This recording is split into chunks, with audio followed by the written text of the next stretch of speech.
Hello, folks. I am the old sergeant. Right now, as a result of the invasion of the Ukraine, we have a major wake-up call to the world. I want to tell you about 13 Ukrainians on an island called Snake Island. When the Russian military came up on their ship, and they contacted them asking them to surrender. The Ukrainians replied, "Go F yourself." They're immediately shelled and killed. The Snake Island 13. That will live in history of not only the Ukrainians, but the world. So far, the Ukrainian military and the people are doing pretty well. As of right now, they have stopped 3 of the 4 advances. Unfortunately, this is probably only temporary, but they've managed to do it. The Ukrainians are fighting for their very lives, their very nation, and they're doing it well. We can be very proud of the Ukrainian people. Europe is on edge, which they should be. They have spent decades and decades living off the United States with our promise to protect them. And then they didn't spend their money for their own military, or at least most of them, with a few very good exceptions like Poland. But they lived off of us. How much of our treasury, how much of our trillions of dollars in debt was so the Europeans could live in luxury and not spend a lot of money on military while we flipped the bill? Well, guess what, Europe?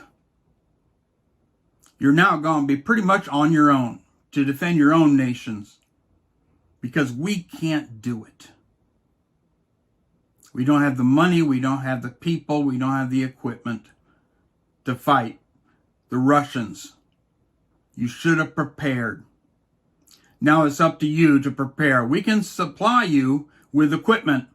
We're not supplying you with troops. You're on your own. You're on your own to defend yourself against Putin.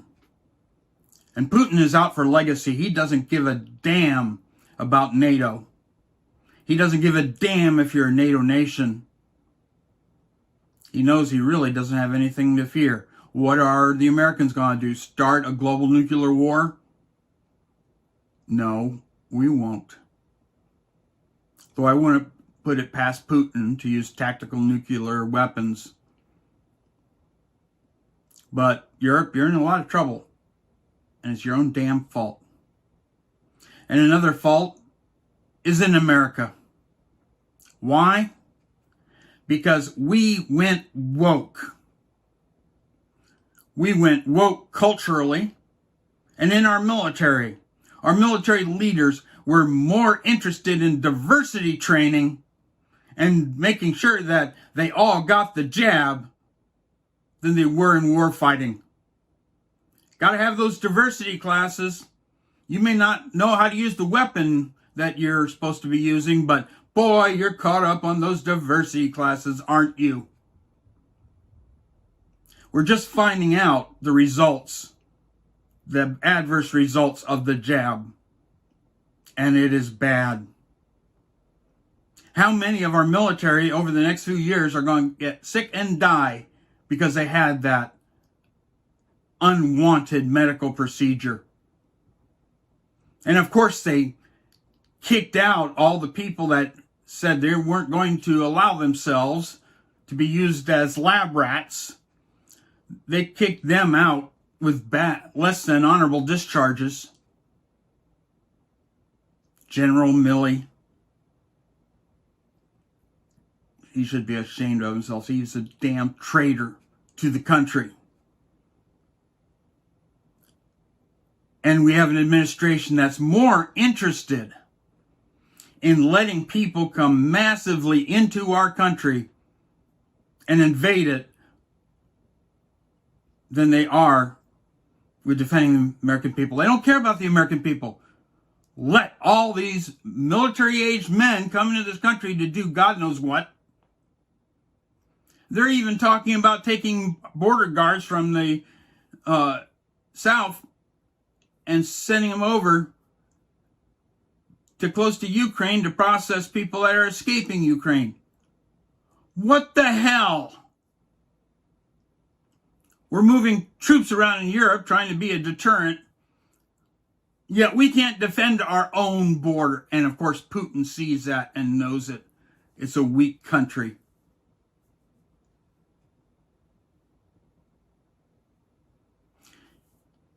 They don't care about us. The people in government don't care. They live in their ivory towers. They're rich and powerful. They don't know what the hell is going on with the people.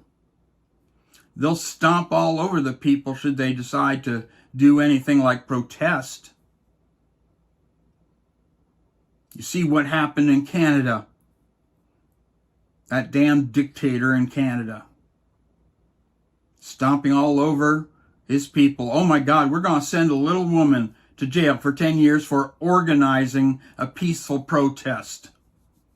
I wonder what that dictator's going to do with the caravans going into Washington now. What actions is he going to take? Because they will defend themselves. I mean, January 6th was all about Pelosi being scared. Oh my gosh. The American people came to our house. Oh, this isn't their house. It is our house, the elitist house. And we're going to lock up people for over a year now. No lawyers, no nothing, under some little law that they created saying we can lock you up indefinitely. Totally unconstitutional, but what can we do about it, right? As our legal system, it all depends on what party you are as to how the judge is going to rule. And of course, he doesn't care about the laws. He doesn't care about the Constitution. It's all about tribalism and ideology. The major split in our country. We are no longer a United States. We are no longer one people. And that is why we are weak. The bear and the dragon have come together to take down the West. Thucydides' trap. I did a video on this in the past. Is where when a rising nation comes up to challenge the leading nation, you usually have a war. Well, we have a war. Since the invasion of Ukraine, the world is at war. And it's the bear and the dragon that are going to be working together to take down the West. Because they know right now is the best time to do it. When we're weak, when our military's all woke, when we don't have enough naval forces, we don't have enough land forces, and the people we have can't do their jobs because they're too busy worrying about diversity and not saying the wrong thing, so they'll be canceled. China is going to go after Taiwan. And after Taiwan, many of the other nations in the area, they're going to go after them too. Because America is weak and America is woke. We need to stand up and do a massive change in our country for our own survival. We must abandon this wokeness ideology. We must treat it for what it is, Marxist. It is an ideology trying to destroy the country. It needs to be weeded out of our government. It needs to be weeded out of our schools. People need to really shun it and really shun the people that try to push it. Massively got to stop this. Massively got to stop this wokeness ideology and bring back the adults. We have to rebuild our military. We have to help the military of our Asian allies and the Europeans. The Europeans need to fight their own war, but we need to be able to supply them so they can fight their own war. We won't send troops because our troops are needed to defend the United States, defend our borders, defend our Asian allies and our Asian interests.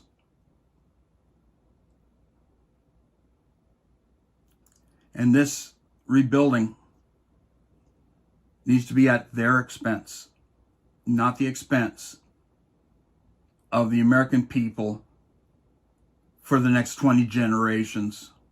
They have to stand up and defend themselves.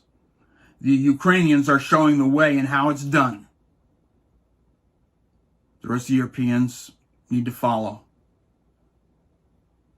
And you can imagine how strongly the Taiwanese are going to fight.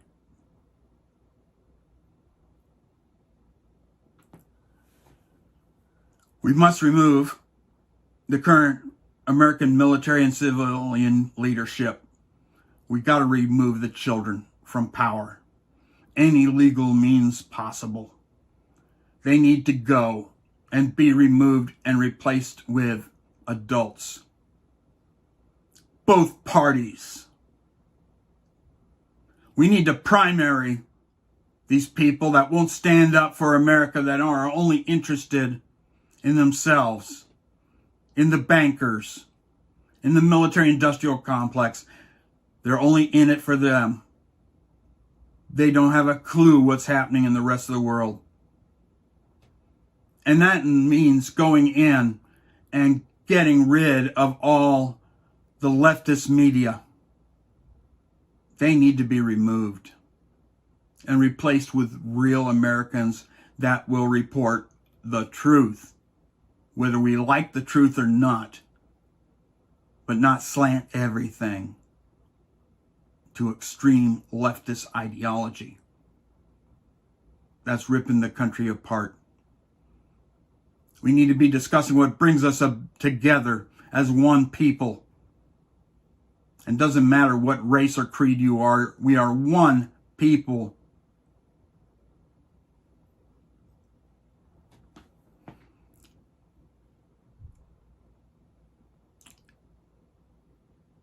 I've read a lot of veterans forums last night. And to a man and a woman, they all want to return to active duty to fight the enemies of this country. While I don't want anybody to go to Europe, I don't think we should be sending any troops into Ukraine. Gotta admire the American veterans that want to go active duty, no matter how old and feeble they are, because they believe in this country and they've seen a lot of these hellholes around the world, and they know America is the best country that has ever existed, and they want to defend the idea of our Constitution, our Declaration of Independence, our Bill of Rights, things that they believe in and I believe in intensely, and willing to give our lives. And that includes not only Americans, but like-minded people who want freedom around the world. And with this world war, thank God we have people like this. And thank God we have a lot of young people willing to join the military for this very reason. But we got to get rid of their woke leaders and put real, strong men and women in the leadership roles to rebuild our military. It is a matter of our very survival. Folks, so we got to stand up now to save our civilization. You need to do everything you can on the local level. Primary out. These politicians who don't know what the hell they're doing and are going to destroy America in the long run. Doesn't matter what party they are. Get rid of them. We got to get rid of the local people that will destroy their own cities with leftist ideology, the Marxist ideology. We need to get rid of these people. We need to go in and remove those woke people from our school boards. Remove the teachers. Remove the university professors. All up and down the line. And that's just the start of what the American people need to do. We need to rebuild our military. We need to rebuild our civilization to save our civilization. Because we are under that serious a threat now. Our civilization is at risk. And if you sit there and do nothing, you will have to answer to God why you let the American civilization die. Because you were unwilling to stand up, face reality, face the evils of the real world. And this is what it is, a battle between good and evil. It is very, very clear. As clear as it was in World War II, it is now. You've got to stand up and fight to save our civilization. I am the old sergeant. Stay informed, prepared, prayerful, grateful for what we have. And as always, stay vigilant.